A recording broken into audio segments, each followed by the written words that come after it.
That was a disaster of a weekend, guys. That's the worst the car's ever been. But thank you for continuing to try. Great job to all the guys in the pit stop. If this is the last time that I get to perform, it's a shame it wasn't great, but great for you.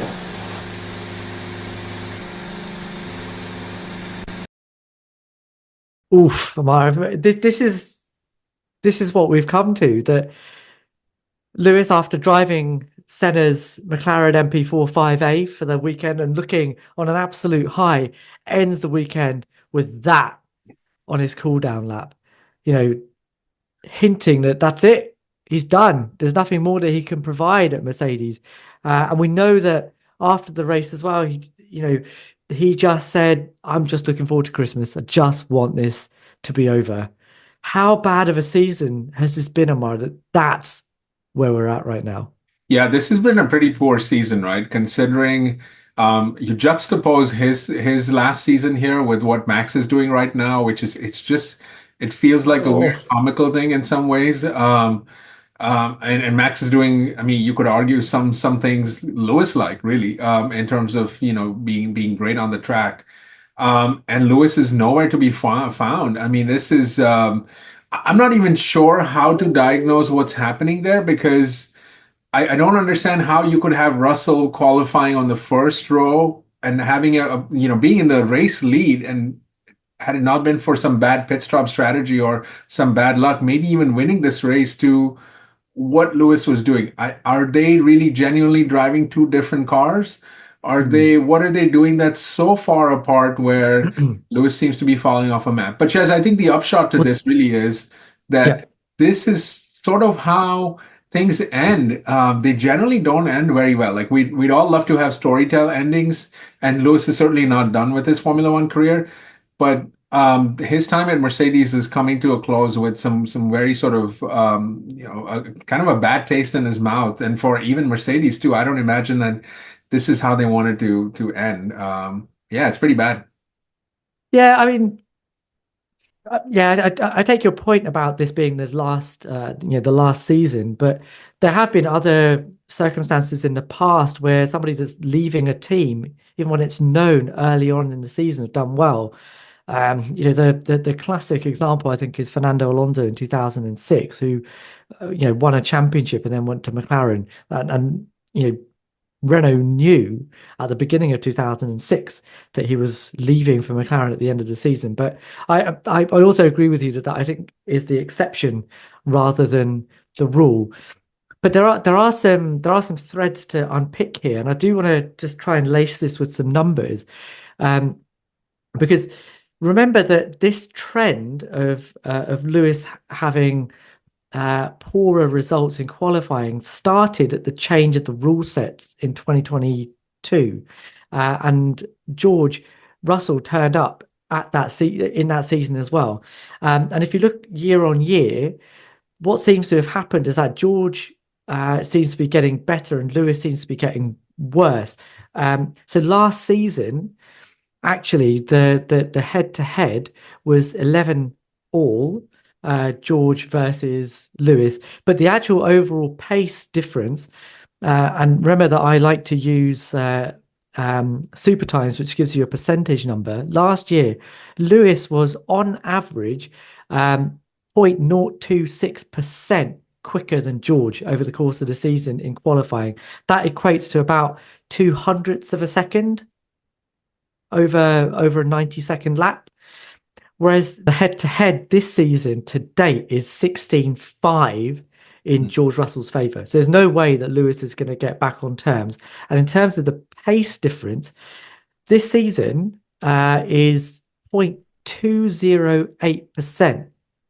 Lewis is 0.208% slower than George. That's about two tenths over a 90-second lap. So that's a swing from 200ths quicker last season to two tenths slower this season. And that there have been some outliers. So that's with all of the qualifying sessions included. If you take the wet sessions out, so there was a wet session in Belgium and a wet session in Brazil this weekend gone. We're talking at still just under a tenth and a half slower this season. Yeah, That's I mean, I immense. think So this is. Oh, go ahead. my question to you is, maybe this is quite a simple question, but is this a case of Lewis getting slower over 22, 23, and 24? And we can talk about the reasons for why that might have happened. Or is it George getting quicker 22, 23, 24? Or is it a combination of both those things happening? I mean, I would have to imagine it's a bit of everything, right? But I think one thing that is clear that sticks out, Chaz, in everything you've described, is that Lewis has failed to be as successful and as effective in this particular rule set as he has in the past. I think that is the one thing that you can pick out and say, well, look, yes, Mercedes has stink as a competitor to their peers these 3 years, really. But in reality, I mean, George has done really well. And I think also, barring one Silverstone victory, there hasn't been any signature moments for Lewis too, which also kind of sticks out in some ways. I would just say that the fact that Lewis is not comfortable with this car speaks a lot about where he's at today. I don't think there's any question of motivation or form or, sort of physical attributes not being there. I think it's just not being comfortable with this particular generation of Formula One cars. And frankly, I'm not sure that that changes a lot when he moves to Ferrari next year. I mean, I think we can be optimistic and sort of say, okay, we're hitting the reset button. But what he's struggling with here, I'm not sure that that changes, especially when he goes up against a sort of a Mr. Saturday in and of himself in Charles Leclerc. So, I'm a bit worried because of what's going on. And Chez, you're talking about stats here, but there's something about body language also that says everything. Yes, Lewis is leaving. He's also leaving as someone who's been with the team for a decade. Look at Carlos Sainz on the other hand. He's also leaving the team. And yes, no two circumstances are great, but they just seem to be more together than anything else. And I don't know what's happening behind the scenes. There are rumors and theories and all of these things. But clearly, when a driver of Lewis Hamilton's caliber, the face of Formula One comes out and says, "Well, I just can't wait to get a Christmas," what does that say about him, and what does that say about the team? Yeah. Okay. So I think this is going to start an entire tranche in the comments about Lewis complaining all the time. So that's fine. Go ahead, I mean, say he's it. he's entitled to complain, and he can also be wrong, and both things can be Yeah. true, right? I mean, But I think it's much easier to not complain when your car is a bit more competitive. And Sites might be saying all the right things and being very happy, but actually, in terms of his overall performance this season, it follows the same trend. He's leaving I mean, but Ferrari, and he's also not performed as well as he probably could have done over the course of the whole season. But we're not here to talk about Carlos. This is about Lewis, but I do want to investigate some of the strands that we talked about. So um, I'll come back to the George getting quicker thing. One of the things that we've had as a ongoing thread throughout the season is Lewis is being sabotaged. Can we just hit that nail on the head sure, now? absolutely. Let's hit it. So my argument here is, okay, number one, there's going to be a natural tendency for a driver that is leaving a team to not be invited or not attend some of the strategy and technical meetings going forward, because there's nothing to be gained from having your driver go to another team and take some of your best bits with them, whether that be technical updates or setup breakthroughs, right? He's not going to be as in touch with everybody as he was in seasons past when he was going to be staying with the team. That, I think, needs to be said immediately before we start talking about sabotage, because even that in and of itself puts him at a disadvantage to his teammate. Agree or disagree? 100% agree. Okay. The second thing is what you said there about him not being particularly comfortable. So over the last weekend, there were a few onboard comparisons looking at George versus Lewis, and it's very easy sometimes to look at some of these and just go, "Oh, it's really obvious how much one driver is struggling versus the other." I think there's a lot um, there's a lot of variability between those two. But if you look broadly, George just looked much more comfortable with the car. Both in dry and wet qualifying, George seemed to be able to make one movement into and out of a corner, whereas Lewis, especially into the approach to Jun Chao, the final corner, seem to get big snaps of oversteer. And I think there is something to be said about the style that he has. Both Andrew Shovlin and Lewis have talked about this season, that this style of car, what you have just said in this rule set, requires you to come off the brakes a bit early, turn in a bit sooner, so that you can play with the rear end of the car, or at least bully the rear end of the car. That's just not how Lewis drives. He's late on the brakes, wants to turn in hard, and then he needs the rear end to be planted to allow him to rotate the car. It's all about turning. That's how Formula One drivers have their style. That's what defines their style. It's Yeah. turning, and his turning is late braking, and then get the car rotated with a stable rear end.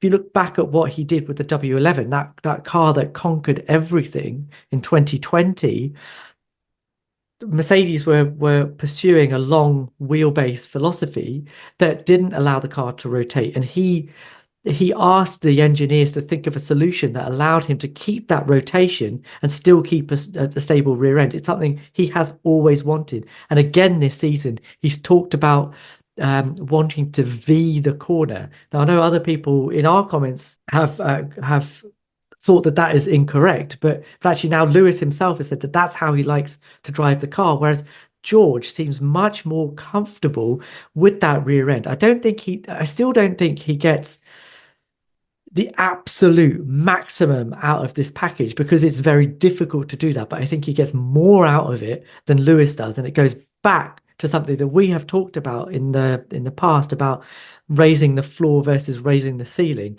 I think if Lewis has what he needs, he's able to raise the ceiling in a car and bring that extra magic to it that gives him the ability to pull out qualifying laps like he did in 2018 and 2021. But when the car isn't there, somebody like George or somebody like Fernando is able to just say it doesn't matter and just drive around those problems and still get a lap time out of the car. And when you put all of that together, not being comfortable with the car, not being in the meetings, on Lewis's side, you can understand why he isn't performing. And then you compound that with this whole motivational issue as well, that he just cannot, like, with 3 races to go and with the season that it's been behind him, what point is there now in doing anything other than, as he says, keep it out of the wall and just try and bring some points back? What do you think? Yeah, I think that's a fair point. And this was always going to be something that would be a sticking point. Unless your team is in the championship fight, which again, to sort of be fair to Lewis and Carlos too, is the Ferraris in the fight for constructors. So they have something to motivate them, whereas Mercedes simply don't have any. They're Just no don't have business. anything. They can't fall off. They're not gonna be anywhere. They're just gonna be fourth, no matter what they do, really. I mean, they could effectively call the season off and nothing else would happen too. So it is a different situation. I also just think, I mean, it's just part of life in general. I mean, this is stuff that happens. If you ever put in a resignation at your job, you know that this will happen. You will be as your date for leaving, departure comes closer, you'll be phased out of stuff that contains future plans for the team, and you too will be less motivated to push that extra mile. Maybe you're giving 100%, you're just not giving 110, 120. Like, I mean, this is human nature, right? And I get it.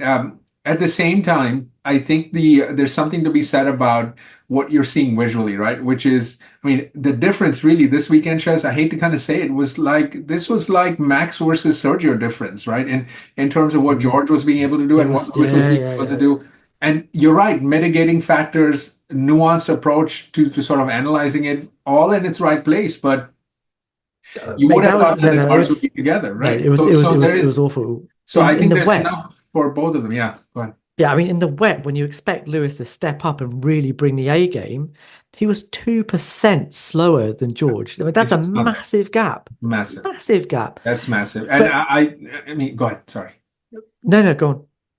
Now I was going to say, I mean, this is an interesting choice for Mercedes. I mean, do they let Lewis race out these remaining three races, or do they actually put Kimi Antonelli in there? And I don't know if they, I don't think they can do that because that would create a huge uproar, and that's probably not something Mercedes need this season. Yeah, like in But his 11th season to kind of go, yeah, you sorry, can't mate, we're do not even that. going to let You you can't see the really do contract out. that. I think that'd be a bit much.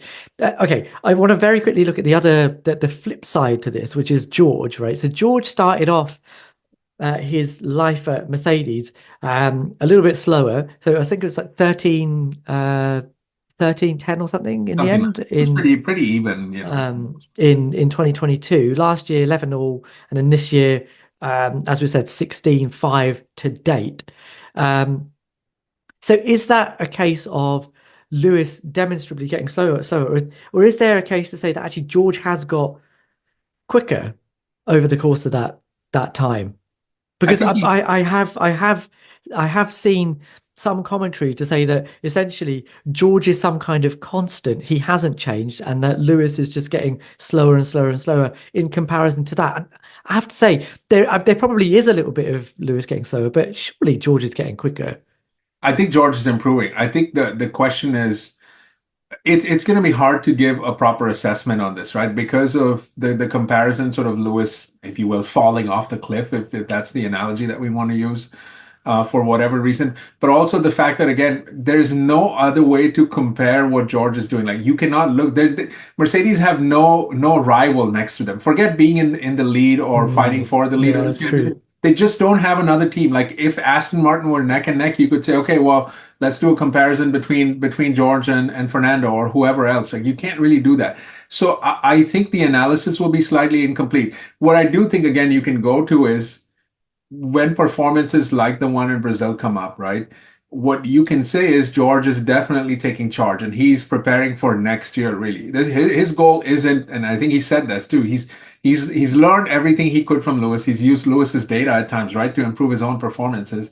I think But what he's now trying to it's do is switched, doesn't it? because the Phenom's coming next year, right? And if Mercedes are going to be anywhere close to being relevant in the championship chase, then he's going to want to be the guy. And oh, by the way, he's going into a contract year too. So just think about Yeah. that and what that means too. So this maybe just that extra little sort of motivation and Yeah, there is, but I don't think. I think even without that, George is he's young, a he's great driver, hungry, by the way. Yeah. but exactly. And I think for me, there are three drivers right at the top of their game in terms of qualifying. And I'm not going to give you an order, because I'll get like absolutely Just demolished go in the comments as alphabetical, usual. chronological. Yeah.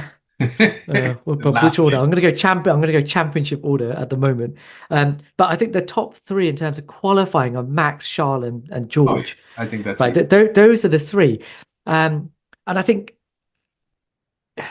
George has really demonstrated that over the last three seasons that against statistically the greatest qualifier of all time, he's come out he's come out ahead like quite quite comfortably. We shouldn't be surprised by this because of what he was doing in Williams's in the three seasons prior to that. But there is still that feeling from me that this is a driver that is a raise the floor kind of driver. If he's given something that isn't great, which is what he had at Williams, he'll get something special out of it. What I haven't seen, because he hasn't been in that situation, is what he does with a car that is absolutely optimized in the same vein as Lewis had in the W11 and at times the W12.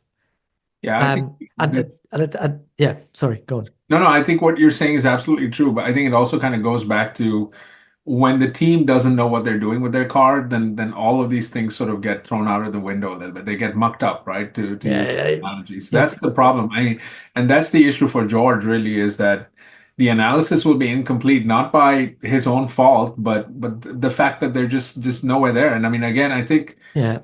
Look, we And talk about Lando and Max this past weekend, but had Mercedes made a slightly better decision, this was their race to win. I mean, clearly yeah, two Alpines could finish on the podium. He could have won the race. Like it's not yeah, that big a yeah, deal. absolutely could have. But I do think that raise the floor kind of driver in this situation isn't always the most useful to have, Yeah, because what you're trying to do is get your car better and better and better. So when you have a driver that just drives around the problems and just says, yeah, whatever, it's fine. That's the problem that I think Red Bull have had, right? Is that they had Sergio Perez sitting there saying, I'm not comfortable with this car. You need to make it better. That these are the points that I don't like. He's gonna get ignored because you've got Max Verstappen in the other car just going, "Meh, doesn't matter to me. I'll just drive perfect. around it." And yeah, and I'll still be like miles quicker than everybody else. So why would I bother listen? Why would you need to listen to Sergio Perez? But that does come back and bite you in the butt a bit later, because all of the problems that your driver has been masking are still there. You just haven't dealt with them. And at some point, this is what's happened to Red Bull, it comes back and bites you in the butt. And and I worry that Mercedes are going to have that issue because they don't have that reference point anymore of someone that's going, well, this is where we need to improve because this is where we're going wrong at the moment. And you could argue Lewis hasn't really done that job this season anyway. But this car has allowed the team to have 3 wins this season, which is something that they haven't had in previous seasons. I do want to segue very quickly to something that you said about next season, just to finish this off, because where does this leave Lewis next year?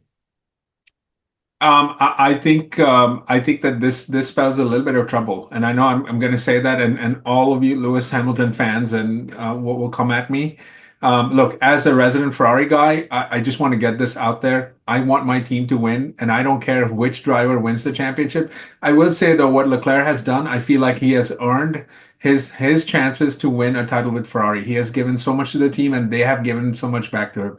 And I personally feel, we can debate this at another time, but I personally feel that the greater story is Leclerc bringing Ferrari his championship, first championship in almost nearly 2 decades. And I think it will be 2 decades when this is done. But I personally believe in that. But I think if you look at it objectively, right, you have to kind of go back to what we were talking about earlier, which is Lewis has not been comfortable with this generation of the Formula One car and his driving style, everything that you just mentioned. I don't think that suddenly goes away when you go to Ferrari. I mean, these cars are still more identical these days than they are, not, right, in many ways. So I don't know what Ferrari will do to kind of bring him up to speed there. They also have a guy in Leclerc that has shown to be very successful and has won multiple races this year as well. So I don't know. I Yeah, I don't see it being an easy transition. I mean, if and the problem, Shez, with the way these last 2 seasons have played out for him at Mercedes, he is going to a new team. There is going to be an adjustment period. There's another driver over there who's already doing a kick-ass job of winning, or at least being relevant. I mean, there have been mistakes, so it's not flawless, but it's been very consistent. It's really been very consistent, and I think that that's going to be a hard thing for him to adjust to. That's just my 2 cents, really. yeah, no, I agree with you. I do worry. I think in qualifying, at least there's going to be an uphill battle.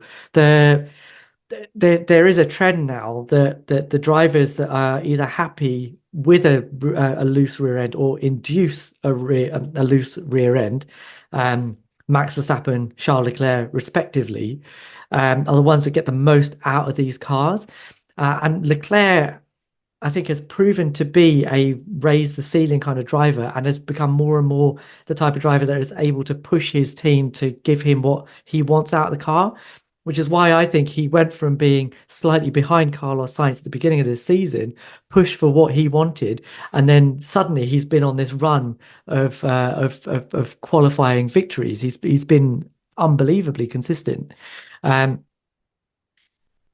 the I think Lewis is going to struggle against that. I'm not going to lie. I think he's going to struggle against that in qualifying.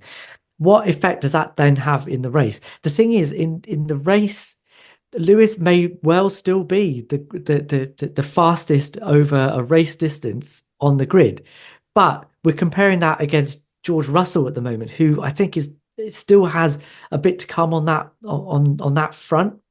Whereas Charles has learned a lot, and actually when he's out front and leading, he is brilliant. He is really good at managing his tires.